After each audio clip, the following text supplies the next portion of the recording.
Hello friends, welcome to my YouTube channel गुम है किसी के प्यार में। अपकमिंग एपिसोड की अपडेट आपके लिए लेकर आई हूँ। सभी मंजरी को उसका कमरा व्यवस्थित करने के लिए धन्यवाद कहती है। बदले में मंजरी भी सभी को धन्यवाद करते हुए कहती है कि जितना तुम मेरे भाई के लिए कर रही हो उतना तो कोई अपना भी नहीं करता। सभी कहती है कि जितना नील ने मेरे और मेरे बच्चों के लिए किया है उसके सामने ये तो कुछ भी नहीं है। मंजरी सभी को आराम करने के लिए कहती है और वहां से चली जाती है। इसके बाद सभी असमंजस में पड़ जाती है और सोचती है कि मुझे भी यहीं सोना पड़ेगा। मैं नील के साथ कैसे सो सकती हूँ। सभी काफी परेशान हो जाती है और बिस्तर पर बहुत सारे तकिए रख देती है। इसके बाद नील कमरे में आता है और सारा सामान देखकर खुश होता है। नील तकिए देखकर सभी से पूछता है कि इतने सारे तकिए बीच में क्यों रखे हैं? क्या आप मुझे अपने से दूर रखना चाहती हैं? सभी बहाना बनाते हुए कहती है कि सही को बिना तकिए के नींद नहीं आती और हम हमेशा ऐसे ही सोते हैं। नील अफसोस करते हुए कहता है कि मुझे तो कुछ याद ही नहीं है। मुझे तो ऐसा लग रहा है कि सब कुछ नया हो रहा है। मुझे तो ऐसा लग रहा है कि हमारी शादी भी अभी अभी हुई है और जैसे आज हमारी शादी की पहली रात है। सभी हैरान हो जाती है। इसी बीच कियान रोने लग जाता है। सभी कियान को चुप कराने जाती है। तभी नील उसे रोकता है और कहता है कि आप रहने दो, मैं अपने बेटे को चुप करा दूंगा। सभी मना करती है लेकिन नील कहता है कि मेरी याददाश्त गई है, जज्बात नहीं। आप देखना मेरा बेटा मेरी गोद में आते ही चुप हो जाएगा। सभी हैरान होते हुए सोचती है कि किन आपको नहीं जानता है और ना ही आप दोनों में कोई कनेक्शन है, तो आप उसे कैसे चुप कराओगे? तभी नील की गोद में कियान चुप हो जाता है। नील उसको सुलाते हुए कहता है कि देखा ना, अपने पिता की गोद में आते ही 2 मिनट में सो गया।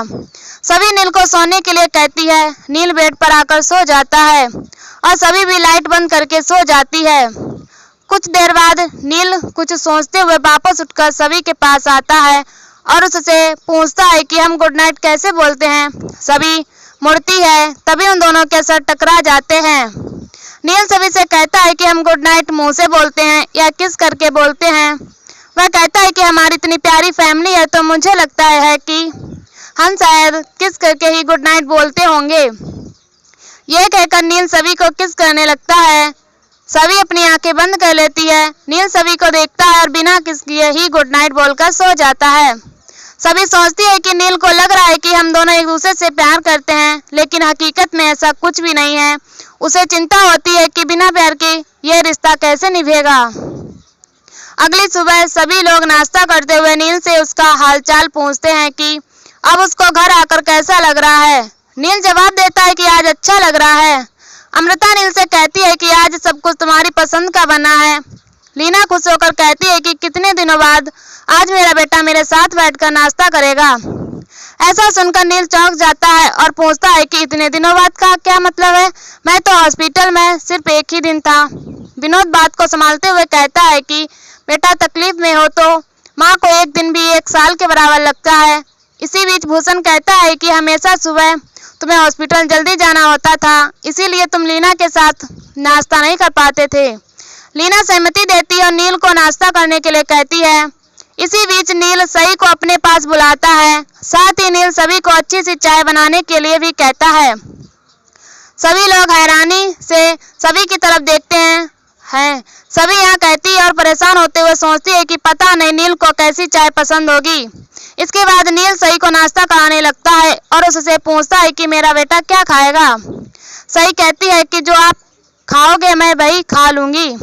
पुग्गी अंकल सई के मुंह से बाबा सुनकर सभी लोग हैरान हो जाते हैं। नील सई के मुंह से बाबा सुनकर बेहद खुश होता है। नील और सई नाश्ता करने लगते हैं। तभी सई पूछती है कि यह बहुत टेस्टी बना है, ये किसने बनाया है? तभी लीना कहती है कि यह मैंने बनाया है।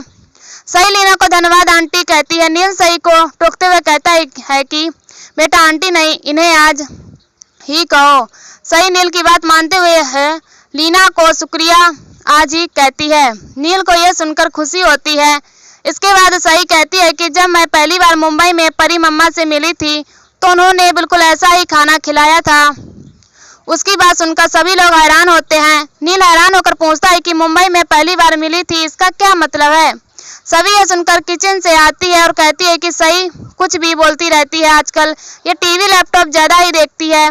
सभी नील को चाय देती है और पूछती है कि चाय कैसी बनी है। नील चाय पीता है और उसको वह चाय बिल्कुल पसंद नहीं आती। वह सभी से कहता है कि वाकई में चाय अच्छी नहीं बनी है। तभी लीना कहती है कि इसमें इसकी क्या गलती है, तुम तो हमेशा मेरे हाथ की चाय पीते हो, तुम्हारा दिल रखने के लिए इसने तुम्हें मना नहीं किया। लीना उसके लिए उसकी पसंदीदा अदरक वाली चाय बनाने जाने लगती है। लीना सभी को नील की पसंदीदा चाय सिखाने के लिए अपने साथ आने के लिए कहती है। नील कहता है कि बीवी को सिखा दो, क्योंकि कल से मैं सिर्फ अपनी बीवी के हाथ की चाय पीऊंगा। लीना नाराज होती है। दूसरी तरफ भाग्यश्री वकील से कहती है कि मैंने अपने सभी खानदानी जेवर बेचकर आपकी फीस का इंतजाम किया है, आप जल्दी से मुझे मेरे पोता पोती की कस्टडी दिलवा दो। रिद्धि भी कहती है कि हमें रजत भाई के बच्चों की कस्टडी जल्द से जल्द चाहिए। वकील उन्हें विश्वास दिलाते हुए कहता है कि आप फिक्र ना करें, बच्चों की कस्टडी आपको ही मिलेगी। सभी को हमारा सामना कोर्ट में करना पड़ेगा, मैंने केस के पेपर्स प्रधान हाउस भेज दिए हैं। दूसरी तरफ लीना सभी को डांटते हुए कहती है कि तुम यहाँ सिर्फ मदद करने के लिए आई हो तो सिर्फ मदद ही करो, बीवी बनने के नाटक में ज्यादा सहज मत होना, क्योंकि जिस दिन नील को उसकी याददाश्त आएगी उस दिन मैं तुम्हें और तुम्हारे बच्चों को इस घर से बाहर निकाल दूंगी। तभी नील सभी को आवाज लगाता है कि यह सभी ठक्कर कौन है, इसके नाम पर कोई डॉक्यूमेंट आए हैं। सभी उसके पास आती है और पूछती है कि इसमें क्या है। तभी नील सभी से पूछता है कि क्या आपका नाम सभी है। सभी कहती है हाँ मेरा नाम सभी है। नील पूछता है इसमें सभी ठक्कर क्यों लिखा है। सभी घबरा जाती है और कहती है कि शादी से पहले मेरा सरनेम ठक्कर था। इसके बाद नील डॉक्यूमेंट पढ़ता है और हैरानी से पूछता है कि क्या आप पुलिस में हो। सभी हामी भरती है। नील चौंक जाता है और कहता है कि क्या मैंने एक पुलिस वाले से शादी की है, मैंने इनको क्या बोलकर इम्प्रेस किया होगा। सभी पूछते हैं कि इसमें क्या लिखा है। नील पढ़ता है और बताता है कि एसीपी सभी ठक्कर का सस्पेंशन हटा दिया है और आप आज से ड्यूटी ज्वाइन कर सकती हो। यह सुनकर सभी बेहद खुश हो जाती है। सभी भगवान को धन्यवाद कहती है। नील पूछता है कि आपको सस्पेंड क्यों किया था। सभी को उसकी नितिन के साथ लड़ाई याद आती है और वह कहती है कि यह डिपार्टमेंट की इंटरनल पॉलिटिक्स की वजह से हुआ था। नील कहता है कि आपको खुश देखकर यह पता चलता है कि यह जॉब आपके लिए कितनी जरूरी है। नील खुशी जाहिर करते हुए कहता है कि मुझे मेरी बीवी पर बहुत गर्व है। नील उसके नाम की भी तारीफ करता है। सभी खुश होती है। नील उसे आज से ही ड्यूटी ज्वाइन करने के लिए कहता है। सभी लीना कहती है ये कहीं नहीं जाएगी। सभी चौंक जाती है और कारण पूछती है। लीना जवाब देती है कि तुम नील का ख्याल रखने के लिए आई हो, इसीलिए तुम पुलिस फोर्स ज्वाइन नहीं कर सकती। नील नीला से कहता है कि सभी फैमिली का हिस्सा इसीलिए यहाँ आई है, मेरा ख्याल रखने के लिए आप सब हो और सभी ड्यूटी के बाद भी मेरा ख्याल रख सकती है। सभी नील की बातों से काफी खुश होती है। नील सभी से कहता है कि आज आपसे ही ड्यूटी ज्वाइन कीजिए। सभी हैरान रह जाते हैं। इसके बाद सभी पुलिस की यूनिफॉर्म पहनकर ड्यूटी के लिए तैयार होती है। तभी नील आता है और उसे खुश होकर कैप पहनाता है। नील कहता है कि मैंने कभी नहीं सोचा था कि कोई पुलिस वाली मुझे इतनी सुंदर लगेगी। सभी कहती है कि आप पहली बार मुझे ऐसे नहीं देख रहे हो। नील कहता है कि शायद आप ये भूल गई हो कि आपके पति की याददाश्त चोरी हो गई है और मैं इसकी रिपोर्ट कहीं जाकर नहीं लिखवा सकता। नील कहता है कि याददाश्त जाने का मुझे एक फायदा जरूर हुआ है कि अब मैं कई सारी चीजें एक बार फिर से अनुभव कर सकता हूँ, जैसे मुझे अपनी पत्नी को फिर से यूनिफॉर्म में देखने का मौका मिल रहा है। सभी खुशी से नील को देखती है और यहीं पर एपिसोड खत्म हो जाता है। ऐसी वीडियो देखने के लिए हमारे चैनल को सब्सक्राइब करें एंड वीडियो को लाइक करें और हमें कमेंट में बताओ वीडियो कैसी लगी। तब तक के लिए बाय बाय।